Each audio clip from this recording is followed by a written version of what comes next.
Welcome back to Luke's Sci-Fi Tales. In the grim darkness of the far future, there is only war. We are told of the god-enormous battles of the Space Marines, the planet-cracking power of the Inquisition, and the glory of the Astra Militarum. But what happens when you drop a man who doesn't care about glory into the meat grinder? A man who doesn't fight for the Emperor, but for a singular, cold-blooded obsession. Today, we explore a collision of worlds. A professional butcher from a realm of swords and sorcery finds himself in the oil-slicked hell of a Warhammer 40,000 space hulk. The orcs call them runts. The Imperium calls them pests. But to him, they are just goblins. And he has a job to do. Epilogue. The air in the goblin cave reeked of filth, fear, and the metallic tang of fresh blood. Goblin Slayer moved with the practiced efficiency of a seasoned butcher, his short sword a blur, his shield a battering ram against the crude defenses of the greenskins. This particular nest was larger than anticipated, spilling out of a forgotten crypt beneath a frontier town. He'd already secured the kidnapped women, but the sheer numbers of the creatures were inconvenient. He'd prepared for this. In his travels, he'd acquired a peculiar scroll of banishment from a reclusive sorcerer, a risky, untested artifact he'd paid for in silver and dead goblins. The sorcerer claimed it could expel lesser creatures to a distant, uninhabited plane. Goblin Slayer, with his pragmatic focus on numbers, saw it as a tactical nuclear option for overpopulation. Now, deep within the crypt, surrounded by a surging tide of chittering goblins, he unrolled the brittle parchment. He hadn't bothered to learn the incantations. The sorcerer had assured him it was intent-based. His intent was simple: get rid of the goblins. He focused, the crude runic symbols on the scroll flaring with an unnerving violet light. A guttural chant, raw and unintended, tore from his throat, not a spell, but the sound of his unwavering will. The goblins closest to him began to shimmer, their forms distorting as if viewed through heat haze. A nascent portal, shimmering with the colors of a bruised galaxy, began to tear open in the air before him. But something was wrong. The portal wasn't just pulling the goblins. It was stretching. The violet light intensified, screaming past the safe limits of the sorcerer's warnings. The ground beneath Goblin Slayer's armored boots began to crack, and the very air thrummed with raw, uncontrolled power. The portal wasn't just opening, it was exploding. The last thing he saw was a horde of goblins being sucked, screaming, into the vortex, their forms twisting into grotesque caricatures as they vanished. Then the crypt itself seemed to collapse inward, not with stone and dust, but with a deafening, reality-rending shriek of light and force. Goblin Slayer felt himself torn from the ground, the very molecules of his being stretched thin as he was dragged into the impossible colors of the void. He knew nothing but a kaleidoscope of agony and absolute cold for what felt like an eternity, or perhaps only a blink. He awoke to the stench of ozone, stale synth oil, and something metallic and acrid that burned his nostrils. His helmet was ringing, and the world spun. He was lying on cold, ribbed metal, not the damp stone of a crypt.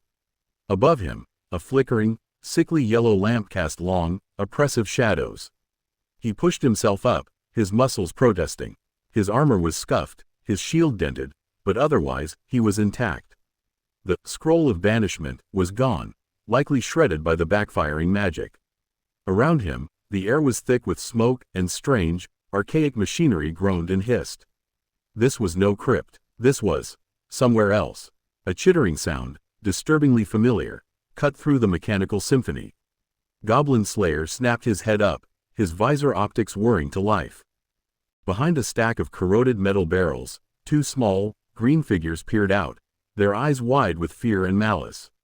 They were hunched, with pointed ears and crude, rusty blades. They wore rags, but the rags were made of strange, stiff fabric, and their teeth were sharper, their skin a darker, diseased green. Goblins, Goblin Slayer stated, his voice a low, gravelly rasp within his helmet. But these weren't his goblins. These were different, bigger, somehow more vicious, and they were gibbering in a language he didn't understand, yet the intent was clear. One of them shrieked and lunged, a rusty pipe held like a club. Goblin Slayer didn't hesitate. His short sword, dull by the standards of his world but still razor-sharp, was out in an instant. The creature fell, gurgling, its strange blood a dark smear on the metal floor. The other shrieked, a sound of alarm, and vanished into the shadows of the labyrinthine structure. Goblin Slayer stood amidst the wreckage, his helmeted gaze sweeping the alien environment. The mission was unchanged. The target was clear. Goblin, he repeated, then added, must kill them all. The metallic tang of the dead creature's blood was different, bitter, like fermented bile, but the way it pulled on the cold deck plating was familiar enough. Goblin Slayer wiped his blade on a piece of the creature's ragged tunic. Different, he muttered, but still a goblin. He looked at his short sword. The edge was chipped from hitting the reinforced floor. In this world of steel and fire, his bronze and iron gear wouldn't last an hour. He needed better tools. Unbeknownst to him, he was no longer in his world. He was in the lower decks of a derelict space hulk, adrift in the segmentum obscurus, where the goblins were called grots, and their larger brethren, orcs, were about to discover a very, very motivated new predator in their midst. The Imperium of Man, bogged down in galactic war, had just gained its most unlikely, and most focused, new champion against the low-tier Xenos threat. Chapter 1. The Scavenger in the Dark. The green creature's blood was thick and smelled like rancid fungus. Goblin Slayer pulled his short sword from the small corpse, noticing with a click of his tongue that the edge was already chipped. He had struck the metal floor during the thrust. In the crypts of his own world, the stone would have yielded more than this unyielding, ribbed iron. He looked at his blade. It was a cheap, mass-produced thing, designed to be replaced after a few excursions. Here, in this world of screaming metal and clicking machinery, it felt like a toothpick. The metal is too hard, he muttered. I need better. He turned his attention to the corridor. It was vast, the ceiling lost in a tangle of hissing pipes and flickering cables that dripped a black, oily fluid. This wasn't a cave, it was a machine the size of a mountain. The chittering alarm of the escaped goblin echoed in the distance. He knew what that meant. They would be back, and they would bring more. Perhaps larger ones, perhaps shamans. He had no way of knowing the hierarchy of this new nest, but the fundamentals of goblin kind were universal. They were weak alone, but a tide in the dark. He began to move. He didn't walk down the center of the hall. He hugged the shadows of the massive bulkheads, his footsteps silenced by the layer of grime and soot on the floor. He needed a workshop, or a graveyard. He found it 3 levels down, accessible only by a cramped maintenance shaft he'd had to squeeze through. It was a barracks, or what was left of one. The heavy blast door had been torn from its hinges as if by a giant's hand.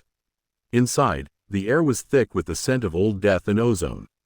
He saw them immediately. Men. They wore thick, olive-drab tunics and heavy, blocky armor plates. They weren't adventurers. They were soldiers.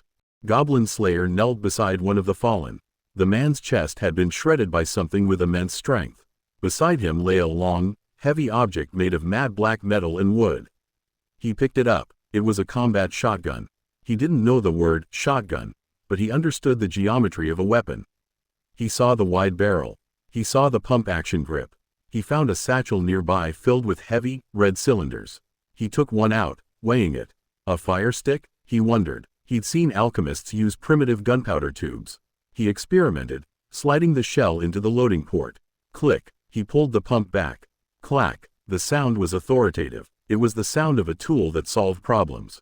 Useful, he said. He slung the weapon's strap over his shoulder. He spent the next hour working in the dim light of a flickering red emergency lamp. He worked with the detached, surgical focus of a man preparing for a long winter. For armor, he stripped the reinforced shoulder guards from a dead sergeant. They were made of carapace, a composite material far lighter and stronger than his iron plates. He used leather thongs from his own gear to lash the plates over his existing armor. It was mismatched and ugly, but it covered his vitals. For the blade, on the sergeant's belt, he found a knife. It was barely longer than a dagger, but the edge was a shimmering, dark gray. He tested it on the iron floor. It didn't chip, it bit into the metal. A monomolecular edge. He sheathed it where his short sword once hung. Then he found a belt of small, ribbed spheres. Frag grenades. He studied the pins. He didn't know the chemistry, but the icons on the side, a small explosion, were universal. He clipped them to his chest. Finally, he found a small, boxy device that hummed when he touched it. A lumen griddle. He used a piece of wire to lash it to the side of his helmet, near his temple. He stood up. He was heavier now. He smelled of gun oil and ancient dust. He discarded his buckler. It was too small for the weapons he expected to face. and instead picked up a discarded boarding shield he found propped against a crate. It was a slab of heavy plasteel with a small viewing slit. The red eye of his helmet's optical sensor flared as he turned the lumen light on. The beam cut through the dark like a sword of white fire. Armor checked, weapons checked. He heard it then, not just the chittering of the small ones, but a deep, vibrating thrum. A roar that sounded like a mountain cracking in half. Waagh. The sound vibrated in his teeth. It was a war cry. A big one. Goblin Slayer adjusted the grip on his new shotgun, his thumb finding the safety catch. He didn't know what a waagh was. He didn't care. That's a lot of them, he muttered, stepping out of the barracks and into the hallway. I should start with the small ones first. Chapter 2. The Kill Zone. The corridor was a perfect throat. Narrow, lined with jagged conduits, and ending in a heavy blast door that had jammed halfway open. Goblin Slayer stood in the shadows behind the door's thick frame. Observing the kill zone, he had spent the last 20 minutes preparing. He didn't know the names of the things he had used, but he understood their functions. He had found a spool of thin, high-tensile wire in a maintenance kit. He had stretched it ankle-high across the corridor, anchoring it to a heavy floor bolt. To the other end, he had rigged 2 of the exploding spheres, their pins partially pulled and held in place by the tension of the wire. Simple, effective. From the darkness ahead came a chorus of high-pitched shrieks and the clatter of many small feet. The lumen light on his helmet was switched off. He relied on the faint, rhythmic pulse of red light from the corridor's emergency systems. 1, 2, 10, 20, he counted the shadows. The grots came in a chaotic swarm. They were emboldened by numbers, waving their rusted sluggas and jagged shivs. They were squabbling amongst themselves, fighting over who would get to bite the shiny Humie first. Goblins, Goblin Slayer whispered. The first wave hit the wire. The explosion wasn't the roar of a fireball. It was a sharp, ear-splitting crack followed by a hail of jagged metal shrapnel. In the confined space of the hallway, the pressure wave alone turned the leading grots into green pulp. The shrapnel did the rest, scything through the ranks behind them like a harvester through wheat. The shrieks of aggression instantly turned to screams of agony. Goblin Slayer didn't wait for the smoke to clear. He stepped out from behind the blast door, his new boarding shield held low and firm. He clicked the lumen light on his helmet to its highest setting. The beam of pure white light blinded the survivors, pinning them like insects. Boom! The combat shotgun kicked against his shoulder with the force of a mule. He hadn't expected the recoil, but his stance was solid. A grot in the center of the beam disintegrated into a spray of mist and bone fragments. Clack clack, he stepped forward, pushing the shield into a reeling survivor's face with a sickening crunch of cartilage. Boom, another shot cleared a path. The grots were panicking, trying to scramble over the corpses of their kin, their primitive minds broken by the sudden, systematic violence. Don't let them escape, he reminded himself. If one leaves, the nest moves. He transitioned to his new knife, the monomolecular edge humming with a low, predatory vibration. He moved through the remaining grots not as a duelist, but as a butcher. He didn't use flashy swings. He used short, efficient thrusts to the throat and eyes. The blade passed through their leathery hide and bone as if they were made of water. The hallway fell silent, save for the hiss of a ruptured steam pipe. Then, the floor began to shake. A shadow twice the size of a man tore through the smoke at the far end of the hall. It was the big boss the small ones had screamed for. An orc boy, clad in crude iron plates, brandishing a massive, motorized axe that roared like a dying beast. "Youu," the orc bellowed, its voice a subterranean rumble. "You kills me runts, I'm gonna grind bones ta make me bread." Goblin Slayer stood his ground. He didn't recognize the creature as an orc. To him, it was simply a champion. A mutated, oversized goblin. "The big ones always talk too much," he said. The orc charged, the floor plating buckling under its weight. It swung the massive axe in a wide, horizontal arc. Goblin Slayer didn't try to block it with the shield. He knew the physics of that much mass. He dropped flat, the screaming teeth of the axe carving a deep, sparking trench into the metal wall where his head had been a second before. As the orc's momentum carried it past, Goblin Slayer drove the monomolecular knife upward, aiming for the back of the creature's knee. The blade sliced through the thick, green muscle and tendons effortlessly. The orc collapsed to one knee with a roar of pure fury. It tried to turn, but Goblin Slayer was already on its back. He didn't go for the neck. The armor was too thick there. Instead, he jammed the barrel of the combat shotgun into the soft gap between the orc's helmet and its shoulder plates. "Wait," the orc wheezed, smelling the promethium in the barrel. "No," Goblin Slayer said.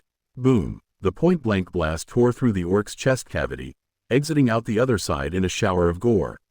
The massive creature slumped forward, its motorized axe giving one final, pathetic whine before falling silent. Goblin Slayer stood atop the carcass. He was covered in the dark, foul-smelling blood of the Xenos. He checked the magazine of his shotgun. 4 shells left. He looked at the mono knife. It was still perfect. He looked down the long, dark throat of the Space Hulk. This wasn't a nest. This was a city. "I need more shells," he muttered, beginning to strip the orc of anything useful. And more wire. Chapter 3. The Lost Squad. The scent of scorched ozone and cheap tobacco led him to the next bulkhead.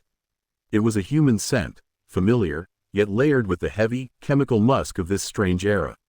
Goblin Slayer didn't knock. He approached the reinforced door and saw the signs of a desperate defense. Spent power cells for weapons he didn't recognize, and several piles of grot corpses stacked to provide extra cover. "Don't shoot, I'm human," a voice cracked from behind a barricade of crates inside the room. It was high-pitched, trembling with the kind of fatigue that comes only after days of staring into the dark. Goblin Slayer stepped into the light of his own helmet lumen. He saw them. 5 soldiers in tattered green fatigues, huddled in a corner of what looked like a cargo bay. They looked like the dead man he had scavenged from, but these were still breathing. "Barely. Space Marine?" one of the soldiers whispered, leaning forward. Then his face fell as he saw Goblin Slayer's height. "No, just a scout? Where's your unit, trooper? Where's the rest of the regiment?" Goblin Slayer ignored the questions. He scanned the room. "How many goblins are outside?" The soldiers exchanged confused glances. "Goblins? You mean the grots? There are hundreds of the little bastards in the vents. And at least a dozen orcs holding the main junction." The man who spoke wore stripes on his arm, a sergeant. He looked at Goblin Slayer's mismatched armor and the blood-stained boarding shield. "Who are you?" "I am the one who kills goblins," he replied flatly. He walked over to their barricade, inspecting their weapons. "You have fire sticks that glow." "Show me," the sergeant blinked, bewildered. "You mean our lasguns? They're almost dry. We're down to our last few power cells. We're just waiting for the orcs to get bored and finish us off." "Waiting is a mistake," Goblin Slayer said. He pulled a heavy crate of ammunition he'd scavenged earlier and dropped it in front of them. "I found these. They are for the loud fire sticks. Do any of you have those?" One of the younger soldiers, a girl with a bandaged head, pulled a stubber, a heavy, primitive machine gun, from under a tarp. "I do, but I'm out of belts." "Now you aren't," he said. "Get it ready. We are going to clear the vents." "Are you insane?" the sergeant hissed, standing up. "We're trapped. We need to send a Vox signal to the fleet. You need to stop them from breeding," Goblin Slayer interrupted. He pointed to a vent cover in the corner of the ceiling. "I saw the signs. They are dragging meat up there. They are nesting in the ductwork. If you stay here, they will drop on you while you sleep. They don't fight fair. They wait until you are weak." He turned to the young soldier with the stubber. "What is your name?" "PFC. Alara, sir," she stammered. "Alara, take the heavy weapon. Aim for the shadows, not the bodies. They move low. Sergeant, take the lasguns, and focus on the big ones.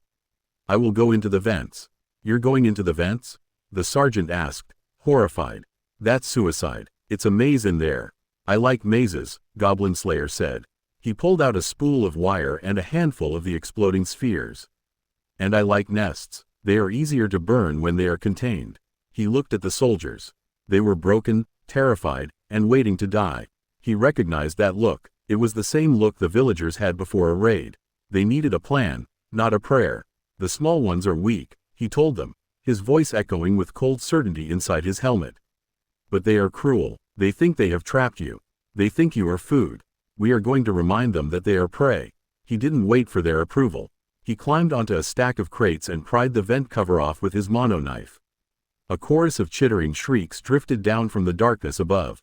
"Alara," he called down. "Yes, sir, when you hear the screaming start. Don't stop shooting until it turns into wet sounds." With that, Goblin Slayer pulled himself up into the cramped, oily darkness of the ventilation shaft. He clicked his lumen to a dim, red glow. He could smell them now, the fungal, sour stench of a thriving colony. He reached into his pouch and pulled out a small, chemical firepot he had rigged from salvaged promethium. "Let's begin," he whispered. Chapter 4. The Chimney Sweep. The vent was a tomb of galvanized steel, barely wide enough for a man in armor.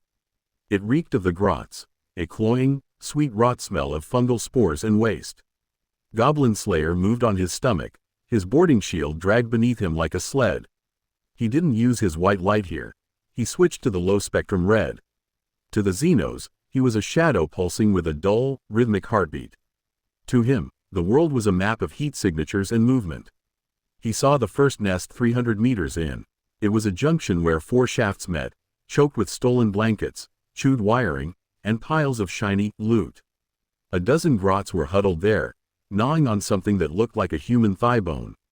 They didn't hear him until he was 10 feet away. Goblin Slayer didn't use the shotgun. The noise would alert the entire sector. Instead, he reached into his belt and pulled out a small, heavy cylinder he had modified. It was a choke grenade he had scavenged, but he had taped a small vial of promethium to its side. He rolled it into the center of the nest. The explosion was muffled, a soft thump followed by a hiss. Thick, caustic green smoke filled the junction. The grots began to cough, their fragile lungs burning as the gas turned to acid. They scrambled over each other, clawing at their own throats. Then the shadow moved in. Goblin Slayer's monoknife flickered in the red light. He moved with a terrifying, rhythmic precision. Stab, twist, pull. He didn't aim for the chest. He went for the base of the skull or the soft tissue under the jaw. He moved through the gas, his rebreather mask filtering out the poison, looking like a mechanical demon.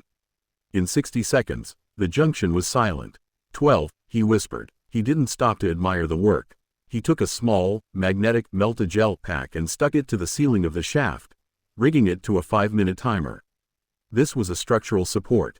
When it blew, the entire ventilation network in this sector would collapse, crushing anything inside. Below in the cargo bay. "He's been up there too long," Private Alara whispered, her hands shaking as she gripped the heavy stubber. "Sergeant, we should leave.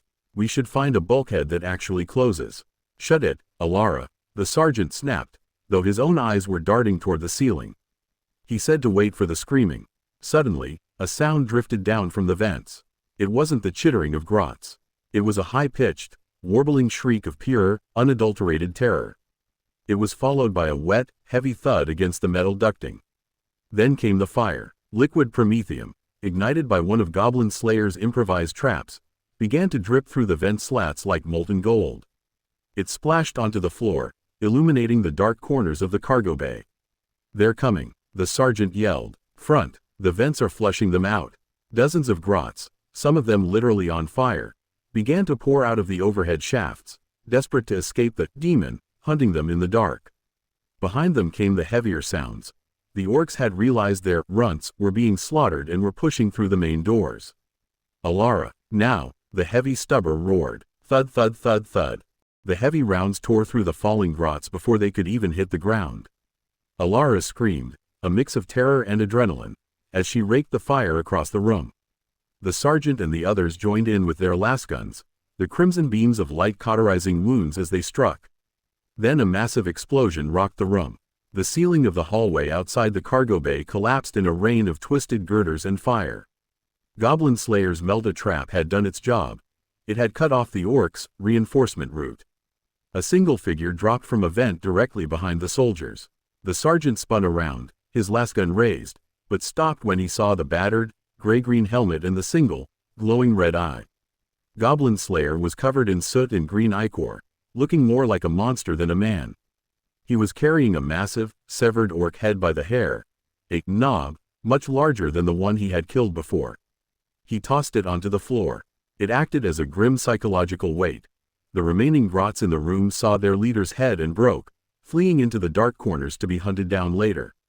"The vents are clear," Goblin Slayer said, his voice as calm as if he were reporting the weather. He walked over to Alara and tapped the barrel of her stubber. "It's getting hot. Let it cool, or the metal will warp." Alara stared at him, her chest heaving. You You actually did it. They were just goblins, he replied. He looked toward the collapsed hallway. The big ones will be busy digging through that rubble for an hour. Use that time. We need to find your Vox and call for help.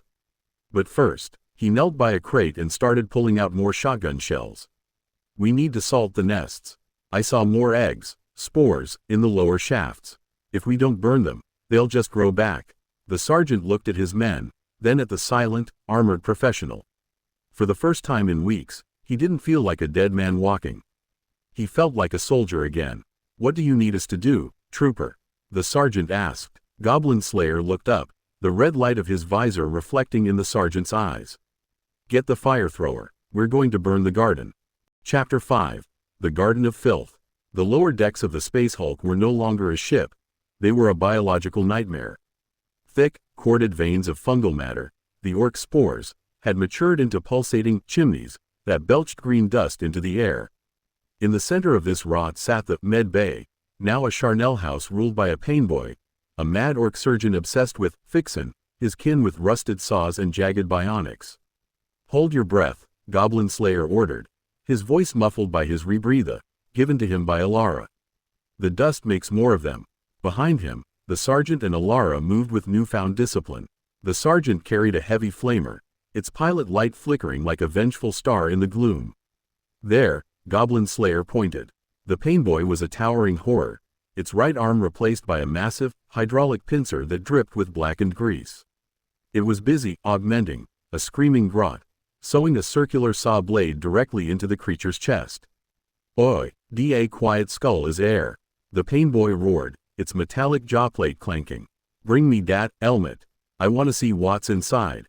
Burn the chimneys, Goblin Slayer commanded. I'll handle the butcher. The sergeant didn't hesitate. He squeezed the trigger of the flamer. A torrent of promethium roared forth, a cleansing tide of orange fire that turned the fungal gardens into a funeral pyre. The screams of the burning spores filled the room with a high-pitched whistling.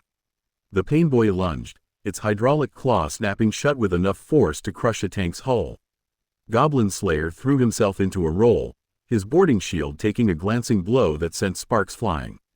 Boom! He fired the shotgun mid-roll, the slugs tearing into the painboy's unarmored belly. The orc didn't even flinch. It had sewn so many pain blockers into its own spine that it barely felt the trauma. Dat tickles, Humy. The orc swung a massive, venom-dripping syringe. Goblin Slayer caught the needle on his shield, the glass shattering and dousing his armor in a corrosive purple sludge. He discarded the shield immediately. It was melting.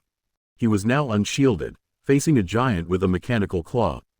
He pulled out his last special item, a single, high-intensity melt-a-charge he had scavenged from the sergeant's kit. He didn't throw it, he waited. The painboy roared, lifting its claw for a final, crushing blow. Goblin Slayer didn't retreat. He ran into the orc's reach. He ducked under the pincer and jammed the melt-a-charge directly into the orc's open, laughing mouth. Eat, Goblin Slayer said. He kicked off the orc's chest, throwing himself backward behind a heavy metal desk.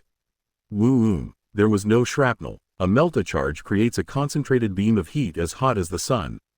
The orc's head and upper torso simply evaporated in a white-hot flash.